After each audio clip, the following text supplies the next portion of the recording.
Good morning. I warmly welcome you and welcome in the company of Marek Meissner. Welcome, Marek. Hello, I welcome you, Marek. My dear ones, in case someone missed it, although I doubt it, today is Friday, a little Friday. So even if I didn't know that, the meeting of two bald heads basically takes place on Fridays. So you should have figured it out. And we also hope to pleasantly kick off your weekend by talking about what we want to discuss in the context of the standard chat between two bald heads on military topics, not only with one eye on it. Yes. Well, you know, unfortunately, we must have our eyes increasingly turned to the east for this reason. No, we have strabismus because the other one is looking across the ocean. Yes, but there you can actually cover that eye because what is happening there is terrifying. Terrifying. It burns. The optic nerve there by the ocean. Yes, I will not quote the opinions that those appointed already expressed before the official inauguration to positions in the administration. This is practically a geologist, appointed to take the position. Appointed? I just have one question. Do those who applaud really think that we are in some 51st state, which is far from the Russians and even further from the Chinese? And here we are to support only what is happening in Washington, without paying attention to what might be happening here soon. Doesn't anyone really, truly, and undeniably see such a strong connection between the loneliness of Europe and what is undoubtedly happening there by the Potomac? Well, the fresh discussions that are on Twitter, in which increasingly strange people from my point of view are getting involved in this area. You know, what's increasingly strange is that I have already discovered several accounts from Semipalatinsk, from Sverdlovsk, who were real Poles from real Poland. Well, I'm talking about the accounts of people we both associate with who think they are still so young that they could immediately take command of the Polish army with a baton in their backpack. And the fact that their civil space was absolutely underestimated has no significance at all. Yes, indeed, exactly. That's one. Two. But if I read the statements of a person designated as the coordinator of American intelligence services, and they say 25 biological and chemical laboratories in Ukraine. Quote from Komsomolskaya Pravda from 2021 and 2022. And someone like that quoting such hard-level nonsense is supposed to be responsible for intelligence. Well, nations kneel.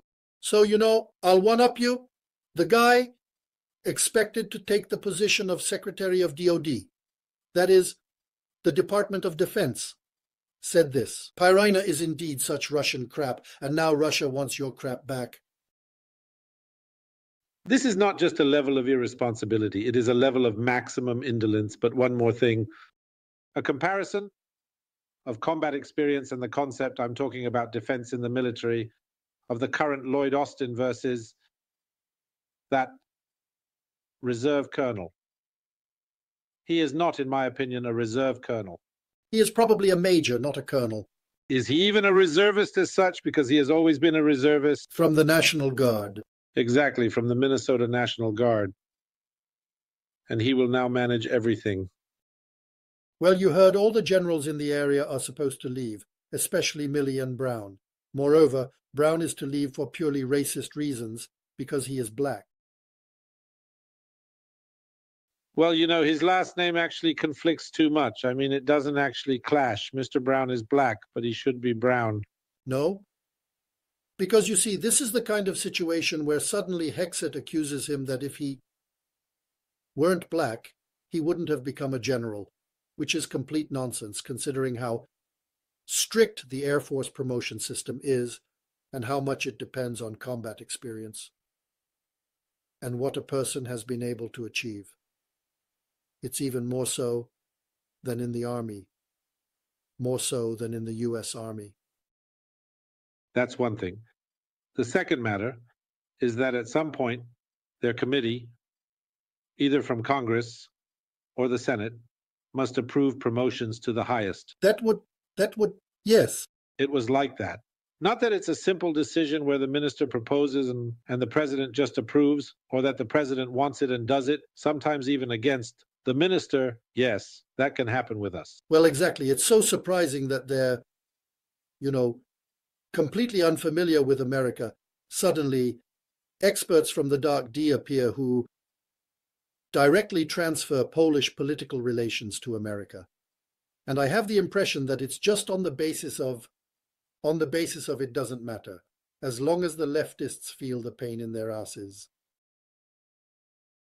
I mean, there is a bit of that Wachowski background. You can't hide it, even looking at this. It was, but the problem is that it wasn't the generals who did it. They were just tools in all of this. No. They simply signed the papers presented to them by the Department of Defense, not even the Pentagon. And thank God it was during Obama's time, not during Biden's, because there was also Trump in between. The first Trump. And that first Trump didn't mind it then because it wasn't politically problematic, right? So now it turns out that politically it might be problematic. Well, then we take it for God's sake. And here is... I haven't slept. Purges. There were purges, a great purge in the Soviet army. Time. And what about it? Yes, indeed. 3741, practically speaking. So now there will be a Wake-style magical purge in the States? Yes. Will this weaken the command structures? Definitely. Every structure, because immediately there will be sycophants, which are not lacking in any army, who will try to go with the flow, and these sycophants will earn their respective stars. Why is this in the Polish army at all? It's in the American text. And what do you think, that they don't have something similar? Is there a test? Yes, there is. There were even a few people, but the scale was smaller for them. Well, the scale was smaller. Why was it smaller, McKick? Because they fought after all. And it was indeed proven directly in combat and directly in command. Because there, after all the time, and here, if isolationism really takes full effect, it will be like it was with us, meaning a horde of sycophants. And that is the worst. Unfortunately, sometimes even warfare does not promote the right leaders, as exemplified by Ukraine, where there is rather a regression. But once more, the political center started to interfere in what? Exactly. And to promote those Soviet figures, pulled out of the mothballs, who are causing Ukrainians a lot of losses. Well, but now actually I don't really know where to start, because the first thing is the situation at the front.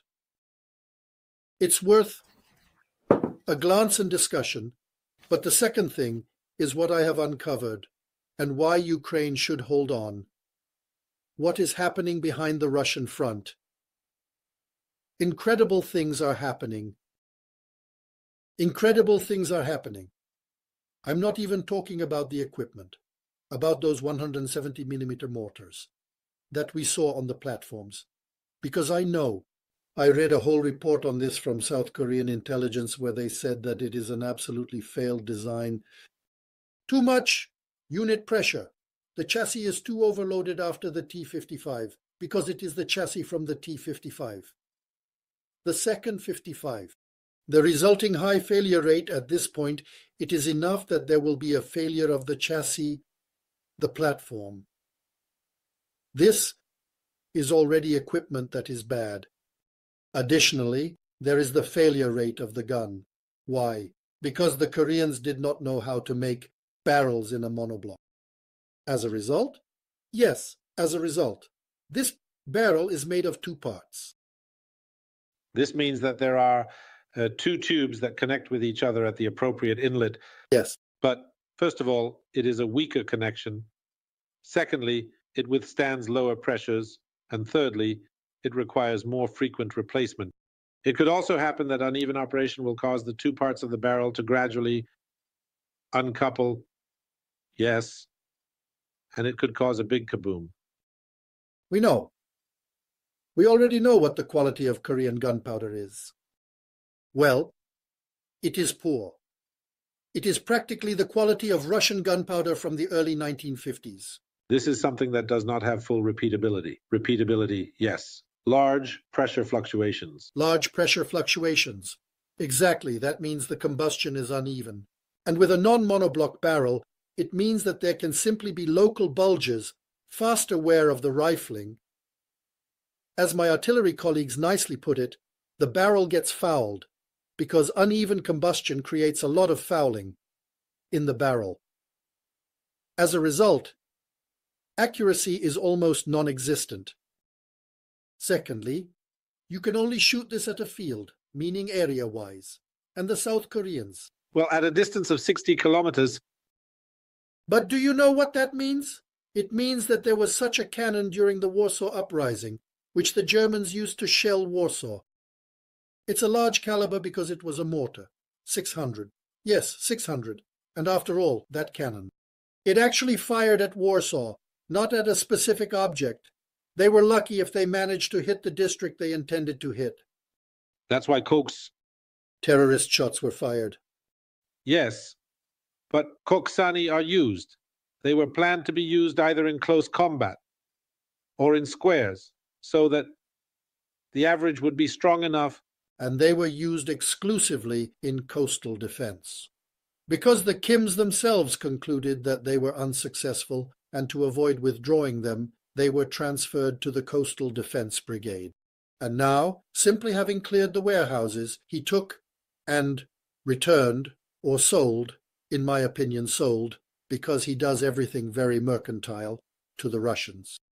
Just as we have traces, we have photos from the so-called Korean drone production.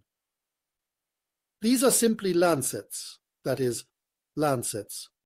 These are Lancets, which are licensed or unlicensed, produced in North Korea, assembled in Korea, in my opinion in Korea, on Chinese electronic components, which are taken from there and simply made to order for the Russians, and how they were challenged. The whole call for mass production, because there is an order from Russia. And I think that part of this, especially those launched from tubes, are Chinese projects that will only be repackaged there so that it cannot be confirmed. I mean, to be honest, I don't really believe in it. Why don't I really believe in it? Because the Americans quite strictly control the potential routes for transferring weapons to Russia. In my opinion, even if it is a Chinese project, there is not much of it. And here, as for firing the foot, that will only be coming. They may be coming, but notice that the Chinese themselves have significant doubts about whether to continue supporting the Russians. And here is another fundamental issue. What will the Russians need this for? You know what I think. To terrorist attack the city will arise for sure that plants it's not. We will only find out the quality of those Korean chains when they go to the front. If it is of the same quality as KN-23 and KN-25, where I found such information that, and details regarding the context and background of this information, which I have carefully reviewed and considered in relation to the quality of KN-23 and KN-25, you can use 20s. If you have an area of about 5 kilometers on the enemy's side for shelling. Not bad precision. Well, there was nothing about the 20s 5s. Maybe they are more accurate. So if it will be roughly the same product, then the Russians... Only moderately, just only terroristically. But one thing comforts me, because looking at what kind of chassis these T-55 tanks are, as the chassis of these Koksans, they are still the first older versions. T-55A, exactly. Yes. So the force, pressure, impact on all of that. I don't know what good stabilizer supports are like in the rear part of the chassis. Well, this will be, especially now when it rains, it will beautifully bury itself cracked. It won't shoot now. It needs to be set on concrete. That's the main issue. Yes. You see, because there is one more thing. You're talking about possible recoil, about possible lift. Developing this takes 30 minutes. So how long will it take to move the position? I think it will be until the first major, hightailing. It's either quickly hightailing, or the witches will absolutely do the job. The witch with 6 mortar grenades can be a good, valuable asset in the battlefield. It could be, especially if it hits the ammunition. Exactly. It will be nice, Kaboom.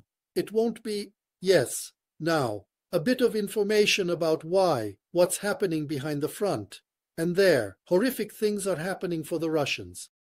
It's a story that Omon freed 17 soldiers from the hands of their own commander, who was imprisoning, torturing, and stealing their salaries. Other soldiers were to be murdered, and their deaths were covered up by obedient medics, while the accused is a hero of Russia and a unit that has appeared multiple times on television as an incredible hero caring for soldiers. And at the beginning of September, Russian military prosecutors arrested the commander of the assault unit of the 110th Guard Brigade, Vladimir Novikov, alias White. Oh, how cold it is. Yes, this is it in Russian military historiography. Yes, but besides that, he is very well known. Do you remember the story from Avdiivka? It was he who captured Avdiivka there. And he also fought in Krasnohorivka. And here, when did that happen? His subordinate got into a fight with the employees of the local military prosecutor's office in a bar in Donetsk. They were drunk. And here, because Novikov said he would shoot, the prosecutor's office entered the unit with Omon and Rosgvardia, and it turned out that during the raid, hostages were discovered within the walls of the unit, beaten, humiliated, and deprived of their salaries. During an inspection in Kochi for dogs, 17 soldiers from the unit aged between 19 and 40 were found. All had been tortured and testified against their commanders. 2 officers were accused, Vladimir Novikov, also known as Beli, and Gvozdiev, alias Gvozdiev. They took soldiers who had no relatives as hostages and for months withdrew millions of rubles from their cards. To date, a criminal case has been initiated based on articles of the Russian Criminal Code. Robbery, extortion, and kidnapping. The rescued said to the prosecutor's office that they were lucky because those who were before them were wiped out, meaning killed. One of the privates was detained while trying to find medics who could sign the body's name as under of the fallen to strike them off and send the deceased back home. Novikov was such a celebrity that his arrest provoked the anger of Russian mill bloggers, who see it as revenge because he spoke out against drug dealers and claimed that they caused his arrest. In general, Novikov. It resonates with something else for me.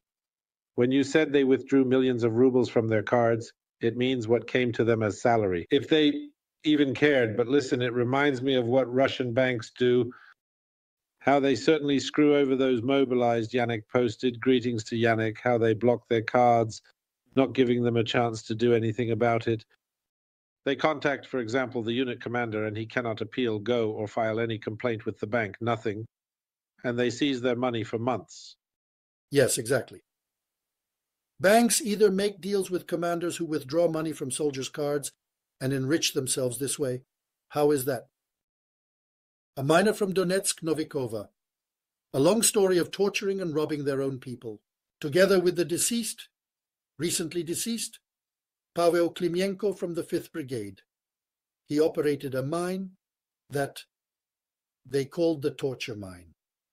An abandoned mine in the former Petrovsky district in Donetsk, where in April 2024, pro-Russian American Russell Bentley was murdered. And there it was said that soldiers, who, as Kasheva Roa wrote about, said they were held, robbed, and tortured. Now, the detention of Novikova has been extended for another 4 months, extended on November 8th, and here Mediazona writes that they have identified several soldiers who were Novikova's hostages. This is indeed, for example, the mother of 23-year-old Aslan Agachov. Media Zona confirms that he was in captivity with his own. They beat him with sticks.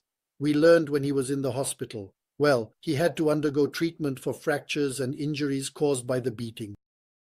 37-year-old Viktor Mishagin talks about 19 people who were held in a room the size of a doghouse. He called her after his release and said little. He released his mother on himself. Mishagin said that they abused, beat, and demanded money. I asked, "Did you give it to them?" "Well, yes," he said. "They beat me so badly, Mom, that they broke a shovel handle on me.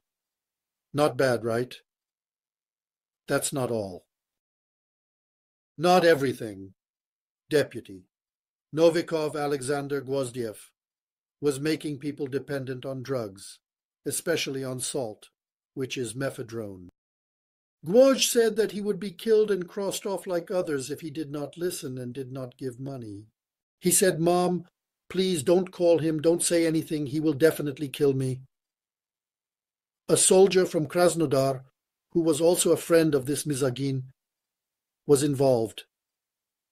There was a story here that the commanders told his wife to bring her car from Krasnodar or give us money. Then we won't let your husband go to the front. The man was later tortured and died. There is another bandit in the same unit, 42,600. Adam. He took 3 million from my son. My son gave him the card out of fear. He told him to say that he sold him the car. Of course, that car did not exist.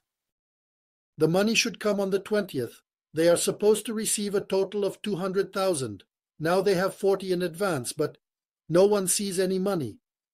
They are given medications. These salts, they are crazy. They see and hear no one. Mishagin is a witness in the case against Novikov. But Adam is threatening them, saying that everyone will be killed for what the commanders did. She lost contact with her son 2 days ago. He sent a text saying, "Mom, forgive me. Everything. I am tired. I can't live like this." And probably he is not alive. Either he was killed or he killed himself. Well, this is the biography of a hero. How to put it? I understand that the revolution eats its children, but this is a war caused by them. That they die at the front, I understand that. But that they are tortured like this, I would say, by their own commanders. This is only possible in Russia, and I wish them to continue valuing this life in Mother Russia, since they are so well off there. Yes, you see, I will tell you that it brings to mind the reflection that even the worst commander of the Wehrmacht cared more for his men than those who here, are the great heroes of Russia, right? And may it continue like that. But here... It's better to be, damn it, how should I put it, a gang soldier in Sierra Leone because they are treated better. Exactly, and that's why there is very interesting information here that, voluntarily, despite the situation, former Wagner members are signing up for Africa. But to Africa... Mediazona explains that compared to the commanders they had, during the time of Wagner, they were well off. They were well off during the time of Wagner, and the commanders took care of them because they ordered them to carry out orders, but then they cared. They had medicine, they had food, and they said, "Now, in this moment we are working with some crazy people." They prefer to be far away from them, even when they constantly say they are threatened by blacks, than with those idiots and freaks. Then at least they will only shoot you from the front, not from behind. At least. Exactly. Let's remember that these are people who had long sentences for crimes. And even survived the worst Russian prisons. It's allowed to escape to Africa, all right. Let's remember one more phenomenon. It has returned in a powerful dimension in Russia at this moment. It is called fragging. This phenomenon appeared during the Vietnam War in the American Army, when commanders who had no respect for the lives of their soldiers because it was only about doing what needed to be done, proving oneself, and then wrapping it up, advancing. Well, it happened that they either got a bullet in the back or a grenade would fall into their tent or dugout. Very much so. And now this phenomenon is becoming more and more common in Russia. And it is difficult for us to unequivocally assess this phenomenon as either positive or negative. Because on one hand, those who organize meat assaults and eliminate Russians and other nations present in those assaults, well, I don't see any fundamental drawbacks on one side. On the other hand, information about such losses is increasingly breaking through in Russia. On the third hand, if such a fragging catches such a butcher, someone smarter may come in their place, and those losses will be smaller. Perhaps they will use the unit more wisely, which is not good from the Ukrainian perspective, but on the other hand, they will also be much more cautious and less willing to carry out tasks, and that unit will stay more in the back. So, less pressure on the front. Therefore, it is difficult to assess this unequivocally. The truth levels out, especially since we have the first source here, namely our MILF Putin, that is Kashawarova, who has started to very interestingly express herself about Russian soldiers, the life of an assault soldier, an assaulter, because now they refer to them as assaulters, just like I do. On the front, it often fluctuates from 2 weeks to a month. And the state, such a soldier costs between 6 to 12 million rubles. Please forgive such financial effectiveness. And here I am constantly quoting Kashawarova. The effectiveness of such an assaulter approaches zero. There is no other field where the approach to human resources and public money is more unprofitable than in the military. Although assault soldiers were elite 2 years ago, the best specialists, fearless professionals, today in the public space, an assaulter is an untrained soldier who may not even know how to shoot, or is poorly treated or injured, who is sent back on a combat mission due to a lack of resources or other reasons. Sending to an assault is treated as a punishment, a reset, and is generally presented in such a way that being an assaulter is humiliating and is a death sentence. Why? I will provide 3 examples of the survival rate of assault soldiers. Let's look at the date, and we will understand the level of training of such individuals. On June 21st, 2024, he turned 18 years old. On August 14th, 2024, the conscript signed the contract. On August 26, 2024, it was sent on a combat mission.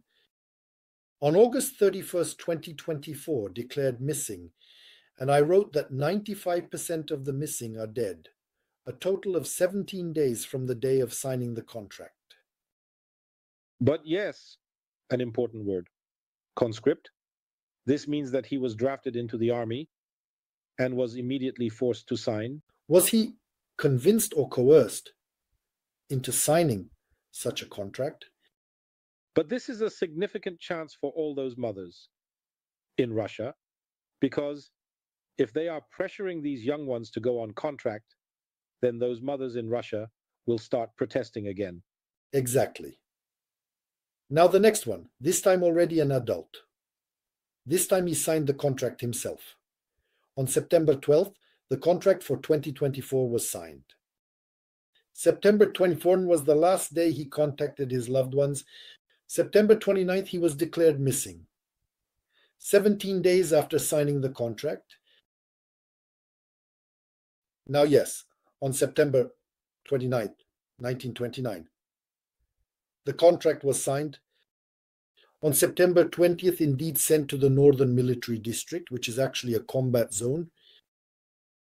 And on September 24th, 2024, declared missing a total of 12 days after signing the contract. Wait, it probably started on the 19th then, because you said September 29. Yes, September 24th. All right. The contract was signed on September 9, but you said 20 on September 20th, sent to the operational zone, and on September 24th, declared missing. So the proper training course that Maciek Korovai was talking about only concerns a certain part of the Russian new recruits, I will call it that, more of a recruitment than a mobilization.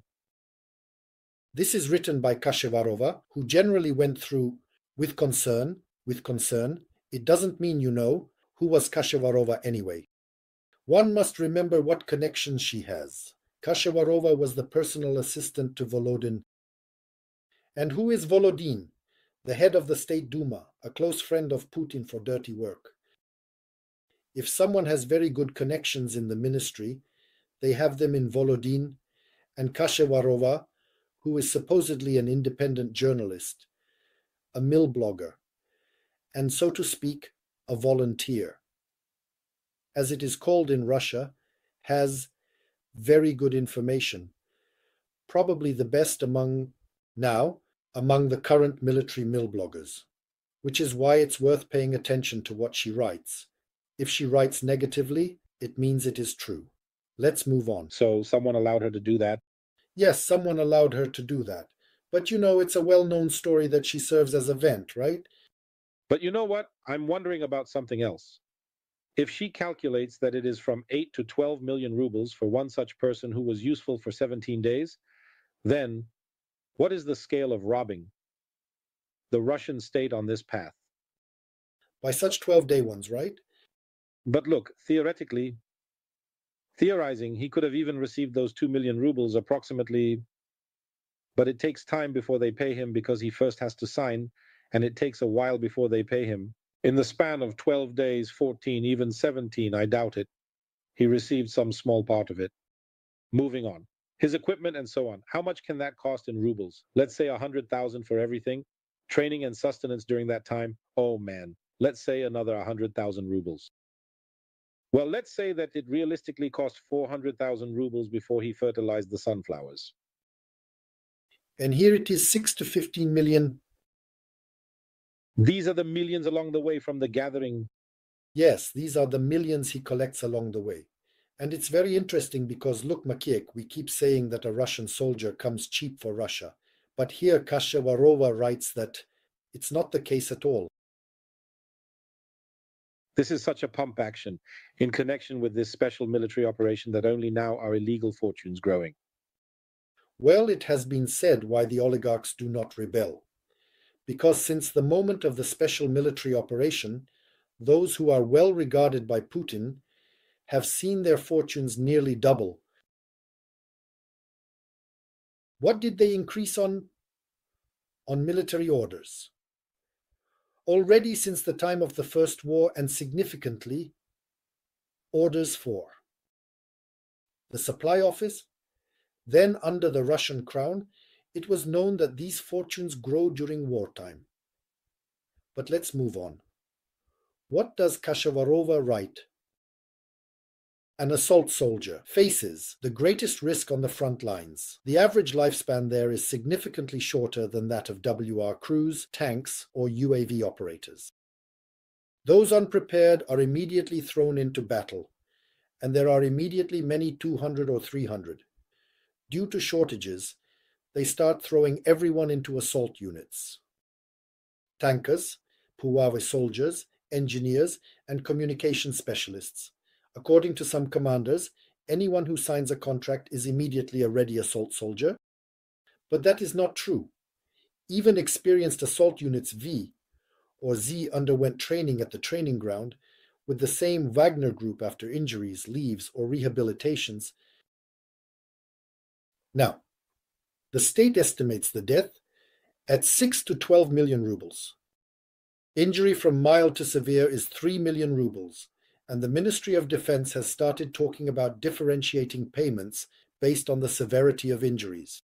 And now, as a mother, I will tell you that the maternity capital for the first child amounts to 630,000 rubles. In our country, death is valued higher, even mutilation is valued higher. It is necessary to support the families of participants in the special military operation, but financially and ideologically, these are erroneous calculations that lead to both a demographic gap and inflation. I am against being born for money and dying for money. You all laugh and condemn the song Ista Samki, which is very Russian, but it has exposed the current vector of domestic policy. When you go to defend your homeland, you should have in your heart the values you are defending, not just to receive 2 financial assessments, and it is never clear what they are. And after your death, your family will share the money for your death, even without properly burying you. Let us remember that it is becoming increasingly popular to inform the military recruitment officers in a friendly manner that there is such a bull here, often drinking, causing a scene, hitting me, and is of no use.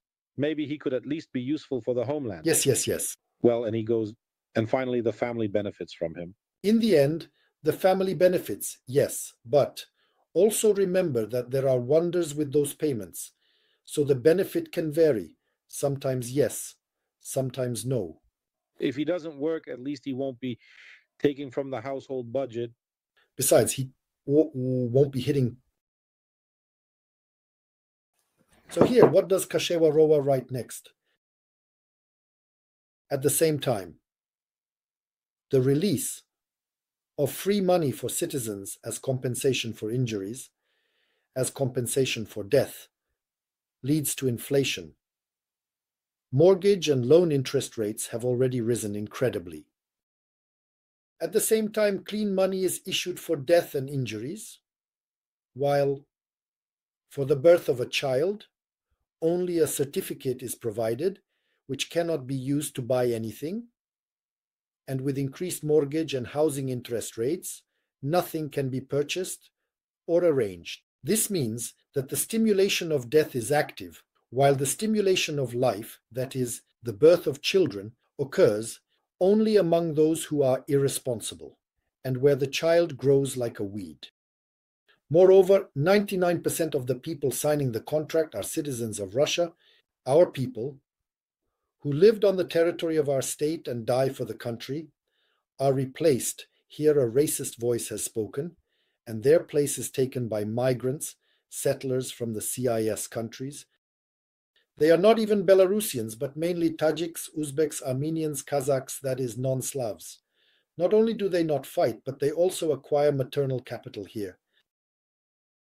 And now the state's approach, which I would summarize as monetary, encourages guests and individuals who have received residence permits and citizenship to reproduce, increasing the birth rate among those on social welfare.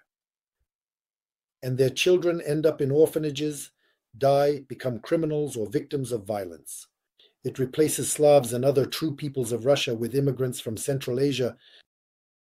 It does not create conditions for having children and effectively defending the homeland, but simply distributes money from a helicopter, which causes increasing inflation and a demographic gap. The racist, Kashewarova at best, speaks about interesting matters. In all of this, there is probably one more thing to consider, because what she writes and talks about are phenomena troubling many, coming from above, being one of the causes of this war, as they wanted to draw the Slavic element in greater numbers to themselves. However, to that extent, what you said, the state has a new system. State and economic stimulation through death.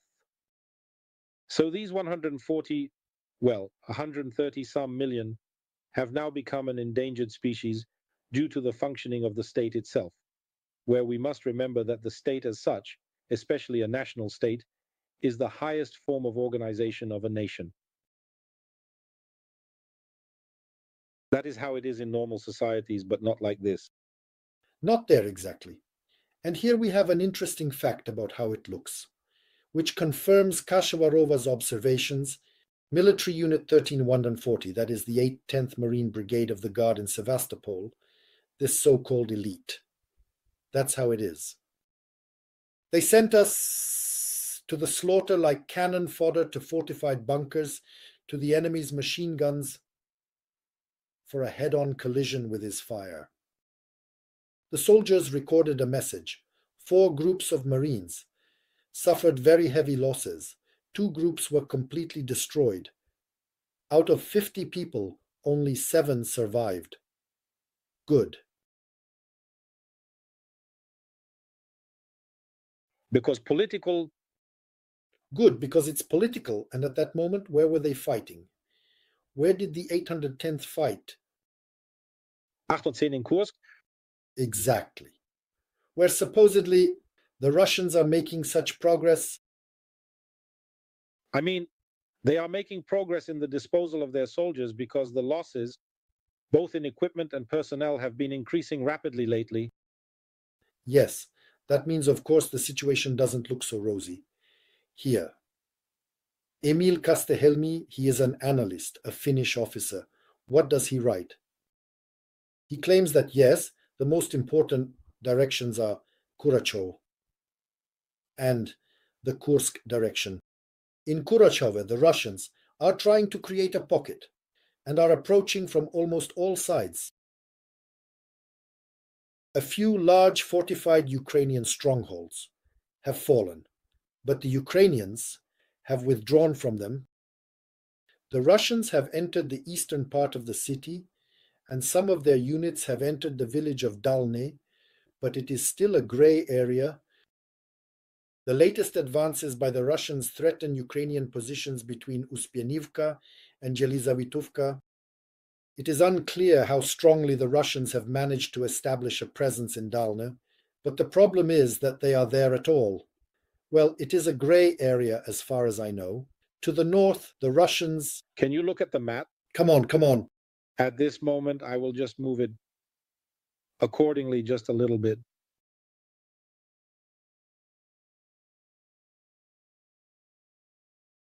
We have a Kursk pocket. Yes, I mean, we are currently talking about Kurachow. Oh, I apologize. I wasn't paying attention, you see. Well, Kurachow is the most important focal point at this moment. Yes, and what is he saying here? He says that to the north, the Russians are less than 7 kilometers from the main supply road to Kurachow. From the south to that road, it is 11 kilometers. However, the Russians, as we remember from Avdiivka or Bakhmut, do not necessarily have to physically control the road from all sides, for the situation to be difficult to maintain. Why are the Russians succeeding? Because they are looking for weak points in the defense, bypassing stronger positions, and forcing the enemy to retreat by creating flanking maneuvers, possible due to favorable conditions. At the moment, the Ukrainians are in the minority and cannot conduct large counterattacks. The Russian tactic is extremely costly and relies on the combined effect of numerical superiority in personnel, armored vehicles, artillery, and air support. The lack of Ukrainian reserves, problems with reinforcements, and insufficient operational capabilities undermine effective defensive actions. What we mentioned, namely the lack of cooperation, communication, and reinforcements, means that in various sectors of the front, the Russians have a temporary advantage. But let's say one more thing, because it's decisive. Here in this area, the dam was blown up. Yes, exactly. Did it help the defenders or harm them? It rather helped. At this moment, yes. It rather helped, of course. It washed away the positions from which the Russians launched their assault. It complicated certain matters for them. This time it was rather a conscious decision. The Ukrainians dismantled part of the power plant because we already know that they dismantled it earlier. And here we have a fundamental point of this type, that at this moment, as Rasputitsa has practically arrived, after the ground gets wet, the Russians will no longer be able to use any heavy units at all. None. Even BMPs will get stuck up to their axles. BMDs are being used more and more frequently, and not only in VDV units. Alektur BMD removed from permanent storage bases? Yes, from the storage warehouses, BMD4, but also BMD4M and BMD4D, meaning all that are available. And let's remember that this is the armor of this system. Yes, this is a type of aluminum paper. Amelinum, which is Supposedly durable aluminum, but very thin. It is very thin. Such a half-inch piece can break it like a can. And this is from the front, where the armor is always the thickest. And from the side, it's also just a regular machine gun. That means, of course, with anti-tank rounds. But an average of 62 is already enough. Exactly, and they use that, which means we have information from Kursk that they are bringing it up for the assault. They have to go out so that such a vehicle can somehow survive the assault. But the Ukrainians are destroying quite a few of them. And here we get to Kursk, where the Russians, well, give it a chance. Yes. Yes.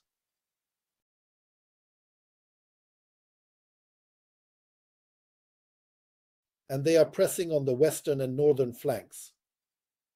They are operating towards Pogrebki and Plechovo. It is unknown if they have recaptured them. And according to Chinese assessments, the Ukrainians control 500 kilometers in Kursk. But it is uncertain. As the situation is very dynamic, and we can say the Finns claim that they control roughly half of the territory that was occupied during the peak of activity. Now, the character of the Battle of Kursk, according to Castelhelmi, is becoming increasingly political. Russia has concentrated about 50,000 in this region, while Ukraine has 20 to 30,000 across the overall direction. And here we must acknowledge what we heard from the Ukrainian command, which indicates that the best units are there. As for what, I don't know. These forces are now fighting for relatively insignificant peripheral rural areas. Neither are the Ukrainians able to seriously threaten important logistical routes, military installations, cities, or other infrastructure, nor are the Russians able to drive the Ukrainians out of the Kursk salient. You wanted to say something.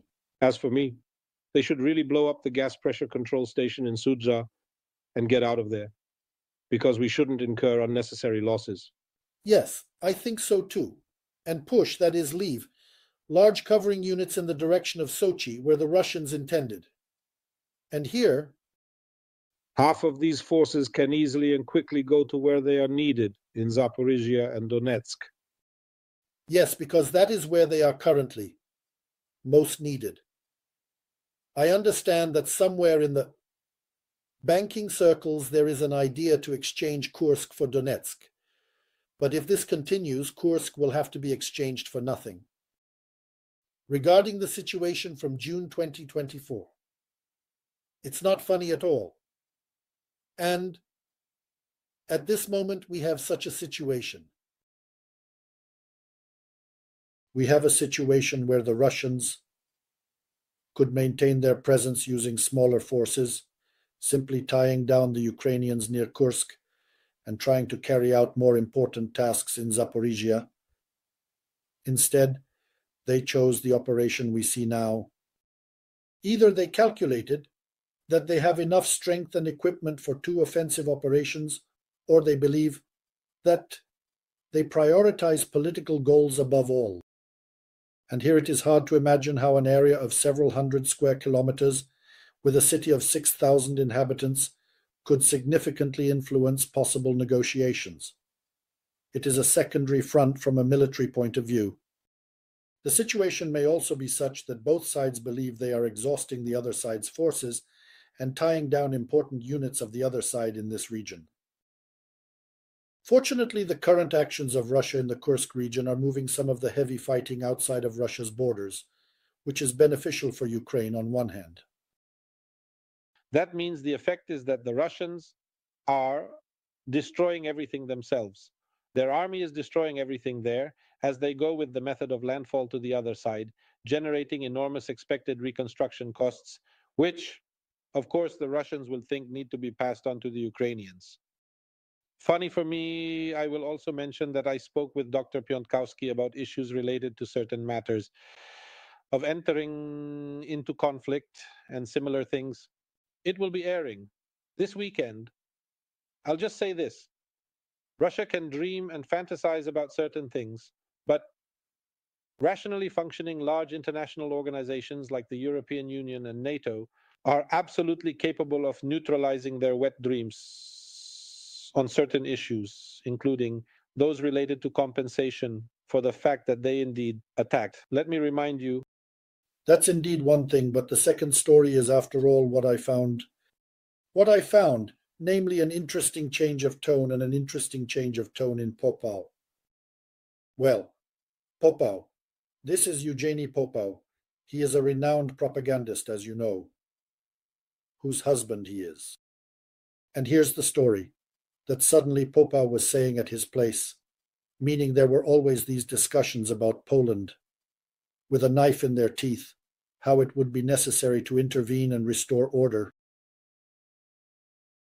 Now suddenly Wobov appears there from ISI, which is the Russian Institute of Strategic Studies, a fully Kremlin think tank, whose papers go straight to Putin's desk without reading. So this Wobo is a significant figure, and he suddenly declares that Russia does not want any war with Poland? Well, where does that come from? Russia only wants good neighborly relations, and suddenly a key statement is made that Russia would be happy if there were such good neighborly relations between Poland and itself as there were between the USSR and Finland from the end of the war until the beginning of the 20th century. Including the fact that they would break into the homes of Finnish politicians, KGB agents, pulling them out of bed, making them do what Russia wants. Russian influence was so great in Finland. Kekkonen, the long-serving president of Finland, is suspected of having flirted with the KGB for his own benefit. The influence in Russia and Finland was so strong that this country was called Moscow's watchdog and the only democratic country of people's democracy. And here in 1958, a notable and significant direct Russian intervention overthrew the democratically elected government from Fihunda. In 1959, as a result of the Not crisis, Finland barely defended itself. From signing a mutual assistance agreement, similar to the one that connected the USSR with every Warsaw Pact country, and one more thing, to avoid provoking Russia, the basis of the armament of the Chinese army was Soviet weaponry, and Finland pursued such a policy to not irritate the Kremlin. But of course, that's just... Walmet was a well-known factory that produced Finnish-style coffee. The best, in fact. The best. They used T-72 tanks, BWP-1 infantry fighting vehicles. They used Buk anti-aircraft systems, and so on and so forth. Mi-21 in aviation. They also had it. But in the end, positively, by getting rid of all of it, they could support the Ukrainian army. They supported the Ukrainian army, but in any case, we know. I will now wait for what Simonian will say, what Skabejeva will say, and what Solovyov will say, because if they start talking about it... A rat has been released, I think. We will see what the reaction will be. Yes. I think that if they start talking about it, it means there is already a decree. It will be a decree written for some Western politicians that there is a change in narrative and that now there should be friendship. But of course on Russian terms, meaning, as I often say, there will be peace. But for that peace, Russia will set the furniture. Unfortunately, this may happen, looking at the composition of the team forming across the ocean. Exactly. This is exactly what I fear, that this is a setup for them. We already know that the worst government of the Federal Republic, the worst coalition of the Federal Republic, that is the government, is ending. It is ending. In a very ugly way, just as it operated.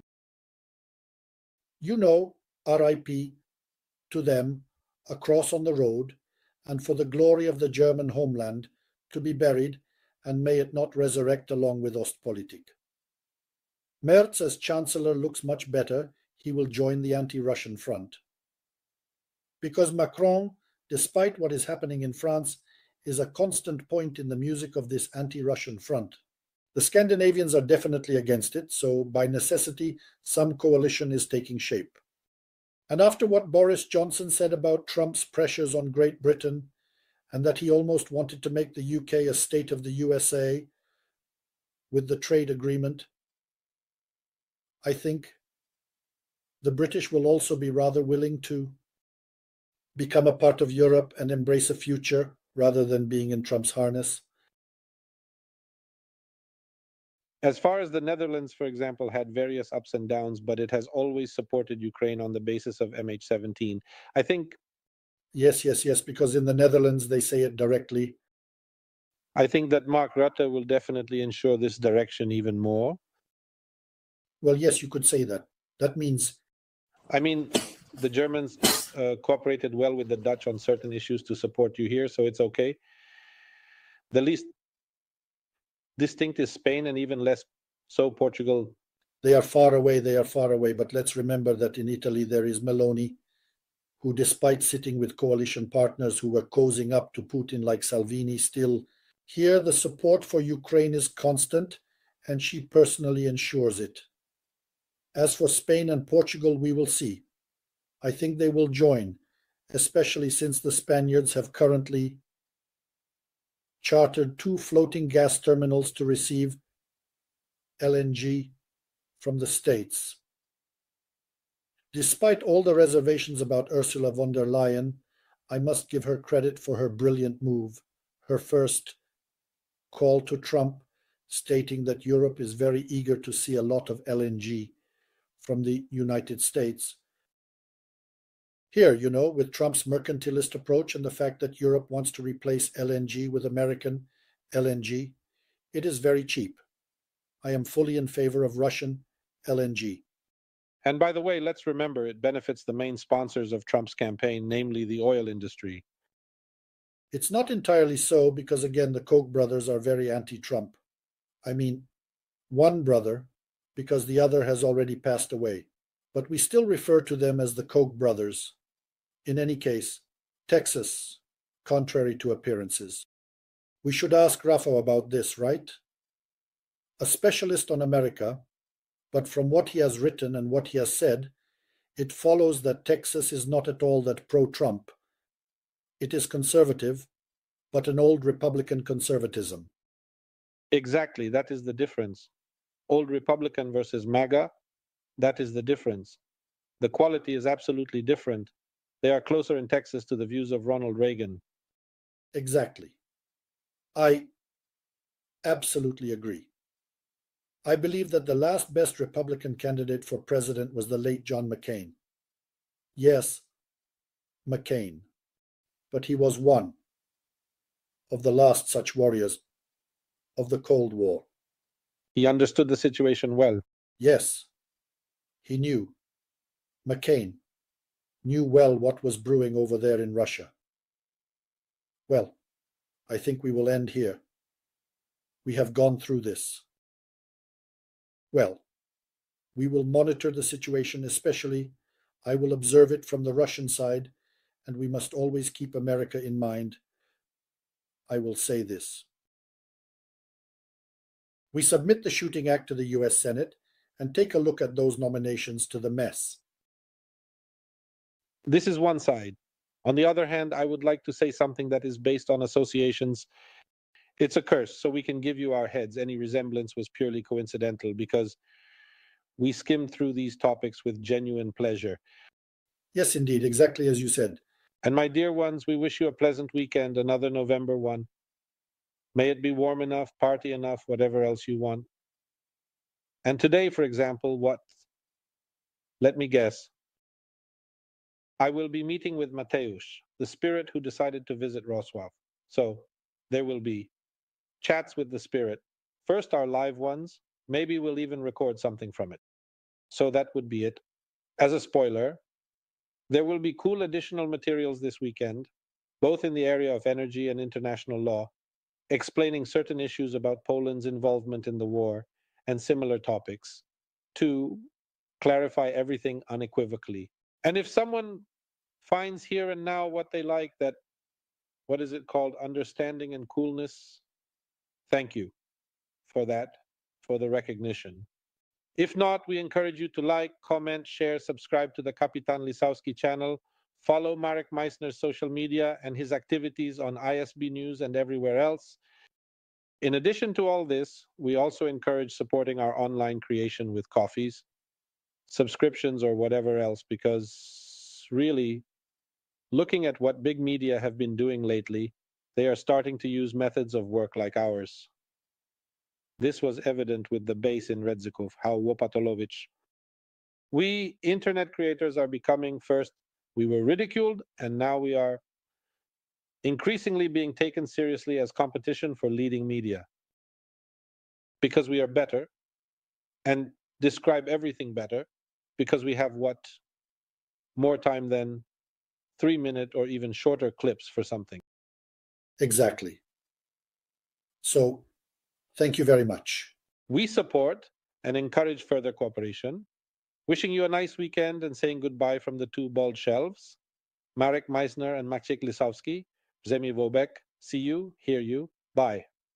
Bye.